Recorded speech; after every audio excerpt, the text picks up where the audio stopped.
Thutha wa uthukangia munene hindi ya mirurungano ya mbeu njithi muthi wa gatatu, maabithaa ugitiri mwena wa Kikuyu Kiambu ni maikitie ngono ekuirwo 25 na kumakinyia igoti-ini ria Ruiru. Ekuirwo acio maikitio ngono ni maabithaa DCI kurumirira birigiceni ira iratwarithio na mbere gwethana na aria othe manyitire itemi hari uthukangia munene wa indo muthi wa gatatu kiumia giki. Imwe cia indo iria irerikana ciaborirwo hindi ya uthukangia ucio wabici-ini cia thirikari mwena wa Kikuyu ta mirango na ndirisha cia cuma na itangi ria mai ni ihithuritwo itura-ini ria Mayaihi na Kabete.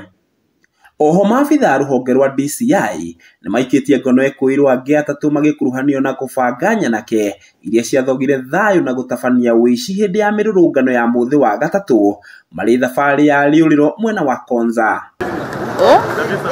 Atatu acio aria ni John Mulingwa Nzau aka Garang, Mark Amiani aka Generali na Francis Mutuge Mwangi aka Chebukati maraikirio ngono mari bathi-ini ya guthie Mombasa kuma Nairobi mwena wa Konza City. Atatu aya matanyitwo gugakinyio igoti-ini muthi wa mwambiririo kiumia giukite. Ngithie na mbere na gugwithiraniria maria marahanika, njitagwo Njau ya Kinuthia.